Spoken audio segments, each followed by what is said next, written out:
அதிகாரம் 1 முதல் 9 வசனங்கள் வரை.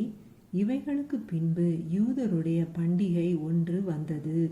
அப்பொழுது இயேசு எருசலேமுக்கு போனார். எபிரேய பாஷையிலே பெதஸ்தா எனப்பட்ட ஒரு குளம் எருசலேமில் ஆட்டு வாசலின் அருகே இருக்கிறது.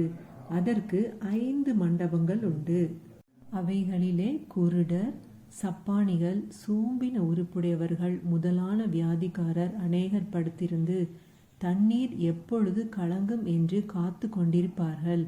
ஏனெனில் சில சமயங்களிலே தேவதூதன் ஒருவன் அந்த குளத்தில் இறங்கி தண்ணீரை கலக்குவான். தண்ணீர் கலங்கின பின்பு யார் முந்தி அதில் இறங்குவானோ அவன் எப்பேற்பட்ட வியாதியஸ்தனாய் இருந்தாலும் சொஸ்தமாவான். 38 வருஷம் வியாதி கொண்டிருந்த ஒரு மனுஷன் அங்கே இருந்தான். படுத்திருந்த அவனை இயேசு கண்டு அவன் வெகு காலமாய் வியாதியஸ்தன் என்று அறிந்து அவனை நோக்கி, சொஸ்தமாக வேண்டுமென்று விரும்புகிறாயா என்று கேட்டார். அதற்கு வியாதியஸ்தன், ஆண்டவரே, தண்ணீர் கலக்கப்படும் போது என்னை குளத்தில் கொண்டு போய் விடுகிறதற்கு ஒருவரும் இல்லை.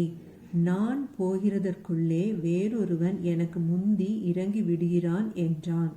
இயேசு அவனை நோக்கி, எழுந்திரு, உன் படுக்கையை எடுத்துக்கொண்டு நட என்றார்.